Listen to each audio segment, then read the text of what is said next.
इंदौर में कल जिस तरह से घटनाक्रम हुआ उसके बाद आप देख सकते हो इस वक्त हम बीजेपी कार्यालय पर मौजूद है।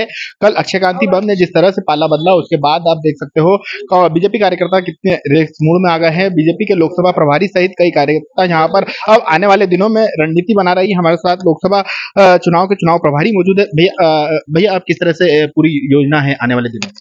लोकसभा चुनाव को लेकर हमारी लगातार गतिविधि 2.5 महीने से चल रही है और पहले दौर में हमने प्रत्याशी का कार्यकर्ताओं से मिलना जुलना हो जाए इसलिए हर वार्ड में और 10 मंडल है, उन मंडलों में कार्यकर्ता सम्मेलन रखे जो बढ़िया व्यवस्थित तरीके से 300-400 की उपस्थिति 500 की उपस्थिति में संपन्न हुए।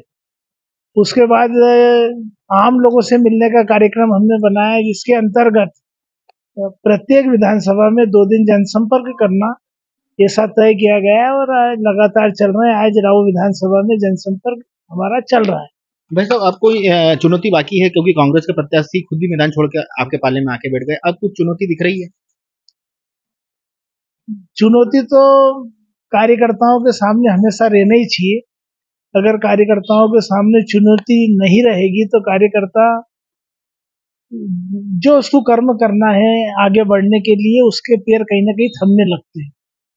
तो चुनौती हमारे पास ये है कि हमारे को कितने वोटों से जीतना।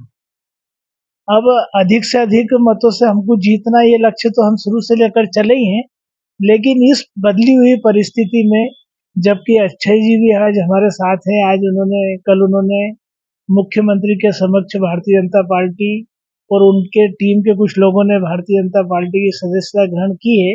उन लोगों को भी साथ में लेके हम ज्यादा से ज्यादा मतदान कैसे कराएंगे, हम इसकी योजना हमारी जो बना रखी है उसको नीचे तक उतारने का प्रयत्न करेंगे। मतलब पहले से कोई योजना बनाई हुई थी कि अक्षय कांति बम को इन समय पर इस तरह से बीजेपी ज्वाइन करवा दी जाएगी या कुछ इस तरह से कोई योजना बनाई हुई आप लोगों ने? इसकी योजना की आवश्यकता नहीं रहती है, तो सामने वाले के ऊपर है कि मेरे को किसके द्वार पर कब जाना और सामने वाले का मन रहता है तो ही वो व्यक्ति आता है और उनके कहीं ना कहीं संपर्क के आधार पर उन्होंने किसी न किसी ऊपर के प्रदेश के कार्यकर्ताओं से नेताओं से बातचीत की होगी। वहां पर उनका किसी ने कहीं ना कहीं मन दुखी होगा। वो जिस प्रकार से काम करना चाह रहे हैं वो इस प्रकार से काम वहां पर नहीं कर पा रहे होंगे, इस दृष्टि से उनने विचार करा होगा और हमारे यहाँ के तो दरवाजे सभी के लिए खुले हैं। कांग्रेस के प्रदेश अध्यक्ष जीतू पटवारी ने कई आरोप भी लगाया कल प्रेस कॉन्फ्रेंस लेके कि लोकतंत्र की हत्या हो गई, तमाम तरह के, क्या देखते हैं? सामने वाला व्यक्ति हमारे बारे में क्या बोलेगा इसकी हमको चिंता करने की आवश्यकता नहीं है।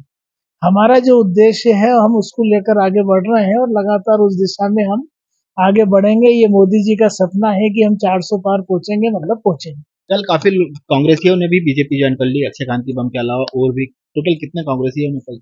17 लोगों ने कल सदस्यता ग्रहण करी है जिसमें मुख्य रूप से अक्षय जी बम और राजा मंगवानी जी जो विधायक का चुनाव 4 नंबर से कांग्रेस से लड़ चुके हैं और बाकी उनकी टीम के अन्य अन्य कार्यकर्ता जिसमें 2 पार्षद गण भी वर्तमान में जो कांग्रेस के पार्षद है वो भी भारतीय जनता पार्टी के सदस्य के रूप में उन्होंने सदस्यता ग्रहण करी। भाई साहब और भी कोई कांग्रेसी संपर्क में है जो आने वाले दिनों में चुनाव के दौरान ही आ सकते हैं? आएगा तो सामने हमारे को दिखेगा, हमारे सामने आएगा तो आपके सामने भी यही जाएगा वो कहीं ना कहीं।